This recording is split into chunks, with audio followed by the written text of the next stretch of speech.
তখন বাজে প্রায় ১০টার মতো আর আমি বসে পড়েছিলাম ব্যাচে খাবার খেতে। ঠান্ডার দিন মানে তোমরা তো প্রত্যেকেই জানো যে ১০টা মানে অনেকটা রাত্রি। আর খেতে বসতে গিয়ে দেখা হয়েছিল এই কিউটির সাথে। এর ভিডিও আমি তোমাদের শর্টসে শেয়ার করেছিলাম। ভীষণ কিউট দেখতে, তাই না? তাকে একটু আদর করে বসে পড়েছিলাম খাবারগুলো খেতে। তারপর খাবার-দাবার সব শেষ করে চলে গেছিলাম আমরা সবাই মিলে মাসির সেই বিয়ের রিচুয়ালগুলো দেখতে। সেখানে দেখলাম যে মাসিকে পান পাতা দিয়ে ঢেকে শুভদৃষ্টির জন্য নিয়ে আসা হয়েছিল মণ্ডপে। তারপর সেখানে ৭ পাকে ঘোরানো হলো।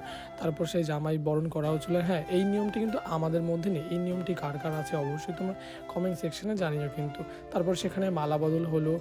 মালা বদল হয়ে তারপর সেই মেসো অ্যান্ড মাসিকে বসানো হচ্ছিল বিয়ের মণ্ডপে। সেখানে যা, যা রিচুয়ালসগুলো হলো সেগুলো করার ছিল। তারপর আমি চলে গেছিলাম কিছু ফটো সেশন করতে। এখানে সবাই মিলে আমরা একটু ফটো-টটো ছবি-টবি তুললাম। তারপর চলে গেছিলাম একটু, সবাই এখানে ডান্স করছিল। সেই ডান্সের একটু ভিডিও ক্লিপস তোমাদের সাথে শেয়ার করলাম। তো আমিও সেখানে গিয়ে একটু নরমাল ভিডিও নিলাম। যদিও আমি ডান্স করিনি।